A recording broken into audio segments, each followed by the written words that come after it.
Apakah Anda menginginkan pantat yang besar, yang bagus dan bulat seperti buah peach di gambar ini? Jika iya, tonton video ini lebih lanjut karena saya akan mengupas tuntas dan membahas cara efektif melatih otot pantat. What's going on semua, and welcome back to Indo Physio. Di video ini saya akan menjelaskan bagaimana cara mendapatkan dan melatih otot pantat Anda agar pantatnya besar, bulat, dan bagus ya.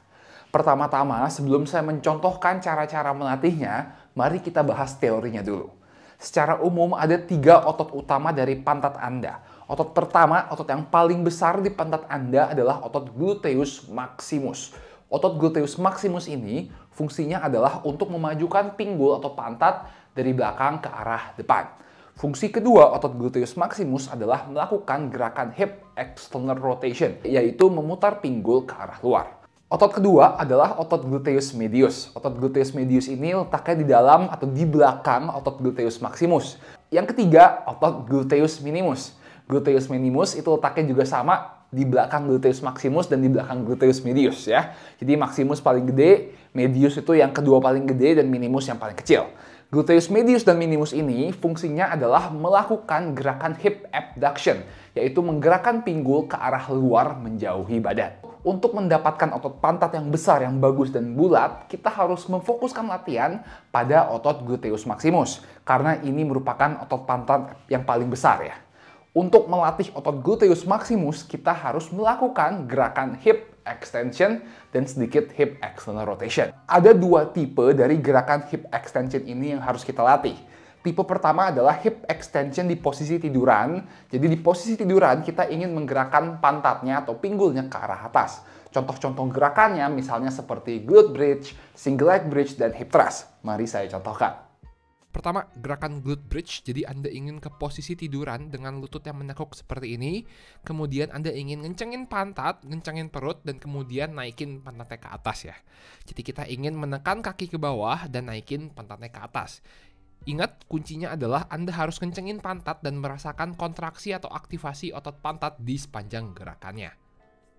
Gerakan kedua, gerakan hip thrust, mirip-mirip glute bridge. Sama-sama kita ingin menekan kaki ke bawah dan naikin pantat ke atas. Bedanya, punggung kita taruh di atas bench atau di atas kursi seperti ini ya. Sama konsepnya, kita ngencengin pantat, ngencengin perut, kemudian naikin pantatnya ke atas. Kalau hip thrust ini, kita bisa menggunakan barbel seperti di video ini, atau bisa menggunakan dumbbell juga ya.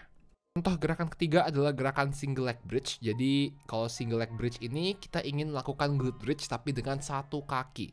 Konsepnya sama, kita ingin taruh dumbbell atau beban di atas paha atas, di atas pinggul.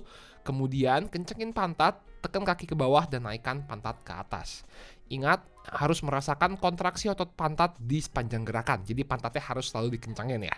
Supaya otot pantatnya kena, terlatih, dan bisa bertambah besar dan bertambah bulat. Tipe kedua dari gerakan hip extension adalah hip extension di posisi berdiri dengan memajukan pinggul atau pantat dari belakang ke arah depan. Contoh-contoh gerakannya adalah squat, deadlift, dan step up ya. Mari saya contohkan. Opsi pertama, gerakan hip extension di posisi berdiri adalah gerakan squat. Jadi bisa kalian lihat ketika squat itu, ketika naiknya kita berusaha majuin pantatnya ke depan. Ketika kita berusaha majuin pantatnya ke depan, otot pantatnya bakal terlatih dan bisa bertambah besar dan bulat ya. Ingat, fokus dari squat ini kita ingin squeeze pantatnya dan merasakan kontraksi otot pantatnya di sepanjang gerakan. Boleh pakai dumbbell seperti ini, boleh pakai barbell atau pakai kettlebell, bebas. Yang penting memakai beban. Gerakan kedua adalah gerakan deadlift, mirip-mirip gerakan squat, tapi kalau deadlift kita mulai di posisi bawah seperti ini. Fokusnya sama, kita ingin lurusin kaki dan memajukan pantat ke arah depan. Ingat, rasakan kontraksi otot pantat di sepanjang gerakannya. Gerakan deadlift ini lumayan susah, jadi pastikan pinggang Anda lurus, upper body Anda tidak ikutan ngangkat, dan geraknya semua dari pinggul ke bawah ya. Opsi gerakan ketiga adalah gerakan step up. Jadi Anda ingin naik ke atas kursi bangku dengan satu kaki seperti ini dengan fokus memajukan pantatnya dari bawah ke arah atas ya. Jadi pada gerakan step up ini Anda boleh pakai bebannya satu seperti saya atau megang 2 beban juga nggak masalah ya. Ingat, rasakan kontraksi otot pantat di sepanjang gerakannya. Untuk hasil yang optimal, di setiap sesi latihannya, saya ingin Anda melatih 3 gerakan hip extension.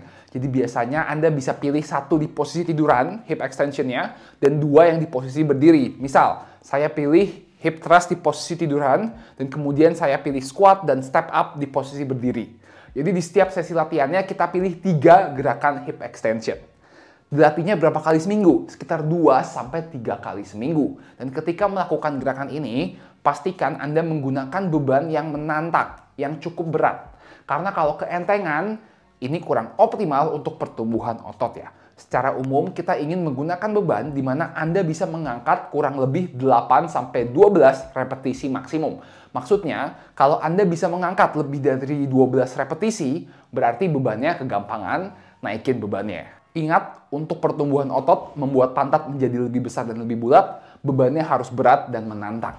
Nah, kita udah bahas si pantat utama, si gluteus maximus.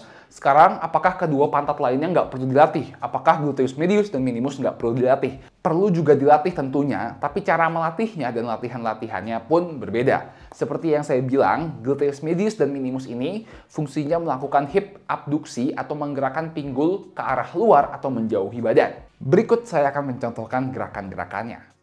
Gerakan pertama adalah gerakan clamp, jadi kita ingin ke posisi miring tengkurap seperti di video ini, kaki yang bawah lurus, kaki yang atas ditekuk, kemudian gerakannya kita ingin membuka sedikit kaki yang di atas seperti di video ini. Pastiin ngencengin pantat dan merasakan kontraksi dan aktivasi otot pantat di sepanjang gerakannya ya. Opsi gerakan kedua adalah side lying hip abduction, jadi kita ingin tiduran miring, kaki lurus, telapak kaki menghadap ke depan, dan naikkan kakinya ke atas seperti di video ini. Naikinnya ke atas nggak perlu tinggi-tinggi banget, yang penting Anda ngencengin pantat dan merasakan kontraksi serta aktivasi otot pantatnya di sepanjang gerakan. Opsi gerakan berikutnya adalah gerakan seated clamp, jadi mirip dengan yang tiduran, tapi ini di posisi duduk dan menggunakan resistant atau elastic band di atas lutut. Jadi kita ikat elastic bandnya di atas lutut, dan kemudian Anda tinggal duduk dan buka lututnya keluar dengan telapak kaki yang tetap menapak. Sama, pastiin ngerasain aktivasi di otot pantatnya. Opsi gerakan berikutnya, standing hip abduction, taruh band di bawah lutut, kemudian tendang kakinya ke arah samping ya. Ini sama dengan yang tiduran tadi yang side lying, tapi bedanya di posisi berdiri dan menggunakan beban. Kalau untuk otot ini, kita harus melatihnya dengan beban yang lebih ringan dan dengan repetisi yang lebih banyak. Jadi untuk otot ini, saya mau Anda menggunakan beban di mana Anda bisa melakukan 15-20 repetisi maksimum. Jadi bebannya nggak usah seberat ketika ngelatih gluteus maximus, kita ringanin, tapi repetisinya sedikit lebih banyak ya. Dan untuk otot gluteus medius minimus ini, cukup Anda tambahkan 1-2 gerakan di sesi latihannya. Nah, mari saya ulang. Jadi di setiap sesi latihannya, kita ingin melakukan sekitar 4-5 gerakan gluteus, otot pantat, 3 gerakan dari hip extension, melatih gluteus maximus, dan 1-2 gerakan dari gluteus medius. Niscaya, jika Anda melakukan latihan ini rutin 3 kali seminggu, selama 6-12 minggu, seharusnya Anda akan melihat otot pantat Anda akan berkembang dan bertambah besar. Lalu harus dipastikan juga, dalam setiap sesi latihannya, itu dibagi-bagi. Kan seperti saya bilang 3 kali seminggu. Mungkin hari pertama latihannya lumayan berat, intensitasnya tinggi. Latihan keduanya nggak terlalu berat, intensitasnya lebih rendah. Dan latihan hari ketiganya intensitasnya lebih ringan.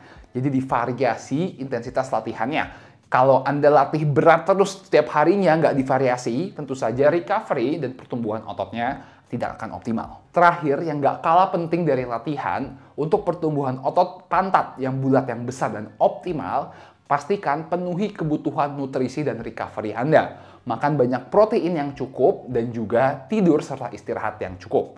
Tanpa nutrisi yang tepat dan istirahat yang tepat, pertumbuhan otot pantat Anda tidak akan optimal. Oke, thank you guys for watching. Don't forget to like, comment, subscribe, and I'll see you all in the next video. Peace.